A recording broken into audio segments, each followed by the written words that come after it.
seed, man. It ain't no Swiss cheese doctrine, man. It's airtight. It's airtight, man. And more than it was costing. Yeah. It's airtight.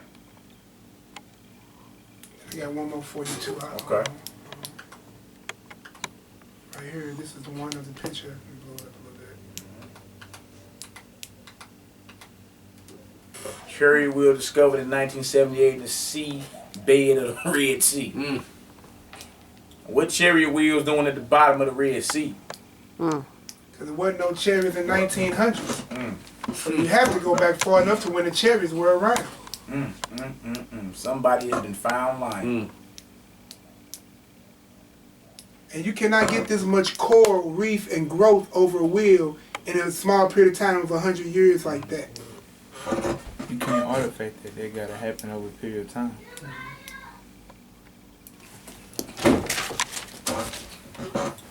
See that? So it's airtight, man.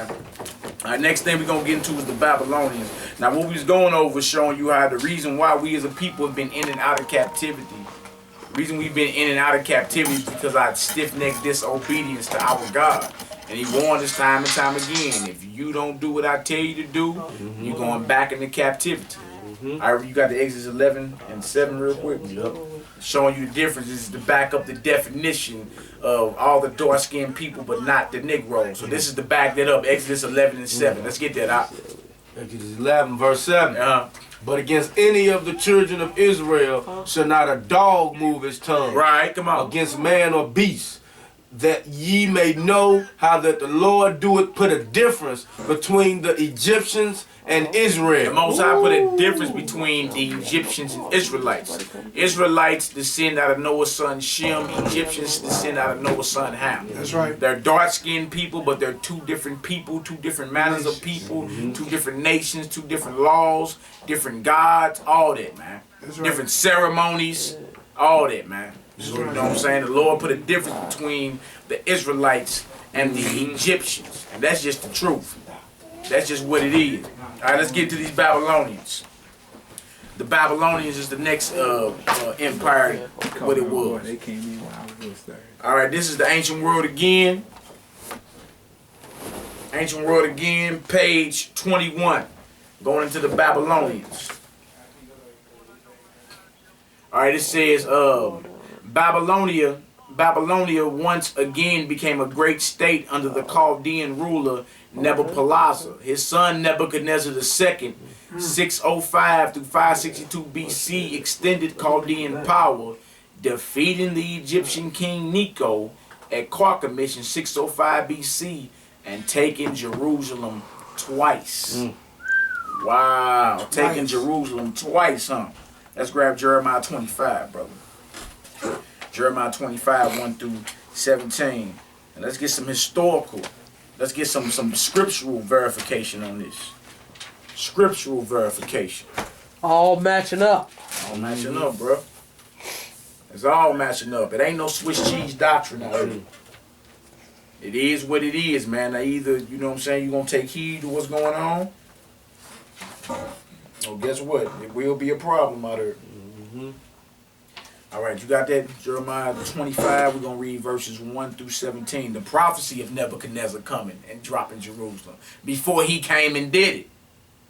Through Jeremiah the prophet, a real prophet of the Most High. Not none of these new jacks out here. A real prophet of the Most High. Jeremiah chapter 25, starting at verse 1. The word came to Jeremiah concerning all the people of Judah in the 4th year of Jehoiakim, the son of Josiah, king of Judah. That was the 1st year of Nebuchadnezzar, king of Babylon. We just read about Nebuchadnezzar in a book called The Ancient World that is not the Bible, man. Ooh. Why are we reading about historical figures that actually lived in the Bible if the Bible's not historical? You got to answer that. And then it said he took Jerusalem twice, in which he did. In which he did. All right, come on, Brandon. At this time, the 10 northern tribes had already been took down. You feel me? We say 10, really like 9, because Levi was scattered amongst all the tribes. You know what I'm saying? But the 10 northern tribes have been taken down by who? We just read, the Assyrians. And he deported them Now, if you get in the book of 2nd Ezra and the Apocrypha, it goes into how they left the Assyrian captivity and came and dwelt in the land no man had ever dwelt before, called Osiris. That's why when Columbus, the heathen, came over, he called this the New World, even though it was people already living there. And they were speaking Hebrew. Now, that's another lesson, though, but... You know, so you'll know what a major spot where the 10 lost tribes was at. It was the Americas. By the time the arrival of the Edomite or the so-called European showed up on these shores, it was brothers already living here, man. Speaking Hebrew and all that. Yeah, brothers was off, worshiping idols, doing things they wasn't supposed to be doing, but nevertheless, they came and dwelt in the land no man had ever dwelt before, what you call the New World. And it took them a year and a half to get here from the other side of the world, man. When the brother said they went off, started serving other gods, thus seeing the troops overtaking them. Yeah. And being taken down like every other time we ran things. Yeah. We fall to another god, he surely fall. Right after. He sending a whole nother power through the earth to take us down, man. You feel me? And a lot of them was thrown on slave ships and took back to Europe. Since y'all want to say Deuteronomy 28:68 don't fit to them, the slave ship, lots of them were thrown on slave ships and took to Europe and down into the Caribbeans.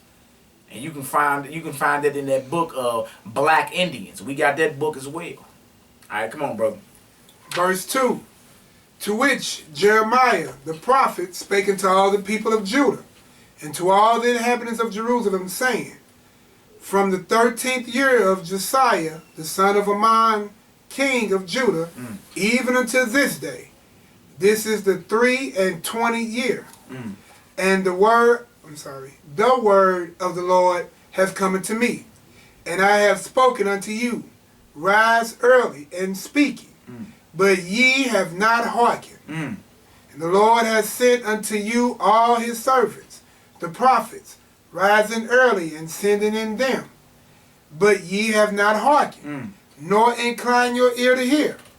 They said, Turn ye now every one from his evil way, and from the evil of your doings, and dwell in the land that the Lord has given unto you and to your fathers forever and ever. And go not after other gods. Don't go after other gods. That's our problem in slavery, out of slavery, man. Most High do great things for us, and what we do, we lust to serve other gods. That's why it's important to get our children away. We got to break the chain, man. Get our children away from these false gods that have false doctrines and false ceremonies. If you don't know bunnies lay no eggs, what the hell are you doing observing that? If you know Halloween is the feast of the dead and it's the second highest Sabbath of the Satanists, what are you doing? Huh? That's the reason why we are here. Flat out. All right, come on, brother. Also, real quickly, there's a book called Children in Witchcraft. So we understand that why you say, because they used to disguise their children to hide from those spirits on that high wicked day. So they disguised them as ghosts and as witches and as goblins to confuse the evil spirits.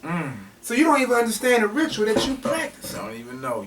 So you disguise your children to protect them from being possessed or taken by those wicked spirits. And you celebrate and do that repeatedly every year. And want to call it a trunk or treat at church. Y'all should be ashamed of y'all. You so-called pig-meat preachers need to be ashamed of yourself, man. Like, for real. Like, come on now. You're going to have to answer to the Lord for this. You don't be taking the teachings of Christ and then mingling it with the doctrines of devils. You can't eat out off the table of the Lord and the table of the devil. You can't drink out the cup of the Lord and the cup of the devil. The Gentiles sacrifice to the devil. What are you doing? That's the reason we here. The very reason. Come on, man. But you get mad at the brother because he drinking him a Budweiser. Come on, man. But you got a Christmas tree in your church. Offer to another God in your church. Bow to it. Come on, brother. Verse 6. And go not after other gods to serve them, and to worship them, and to provoke me to anger with the works of your hands. And I will do, read that again. And I will do you no hurt. Lord say, look, if you don't go after other gods, I won't do you no hurt. That's the problem, even for you brothers that got that outward cup appearance, you Israelites. You feel me? You brothers that's Israel after the flesh and not even after the spirit. Tripping off garments and long beard. Dog, that was never the problem, Jack. Like, I understand we got cultures and all that, but that wasn't never the problem. The problem was, even in your garment, with your ancient Hebrew, with your long beard, you still served another god, man. And you still sacrificed your children to the devil. From whence cometh the wicked mind? That's what Ezra was asking the Most High.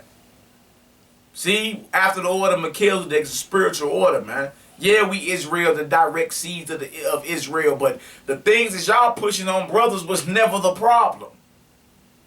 That ain't the reason why we here, because brothers shaved beards and didn't have fringes on.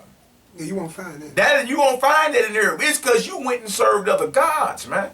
Come on, brother. And now we fast forward to days like now. You believe anything, Sarah Spaghetti, Ray Hagen, Pagan, whatever they say, you believe them. No proof. They ain't got to bring out proof on nothing. They sit up there and speak for hours off the imaginations of their own mind, and you believe them. With a slideshow. And you believe them. Wow, man. Don't question nothing. Right. Or the IUIC clowns with the purple and gold garments. That's just like the Black Panther vibration. Everybody get a black beret and a leather jacket and a pick. And then a week later, you ask why people suffer like we suffer. Yeah, yeah. You think, oh, dang, those garments sure look shiny. Man, them brothers is cops, man. They done took the fraternal order of the Brotherhood of Police Officers, man. What is you talking about? You running around here thinking, okay, because you got on a purple garment and some gold fringes down to your kneecaps. Brother, that is not about to stop the spiritual realm manifesting into the physical. You finna start seeing stuff you only see in the movies, man. In front of your face. If you ain't prepped to handle that, what you gonna do? All right, come on, brother.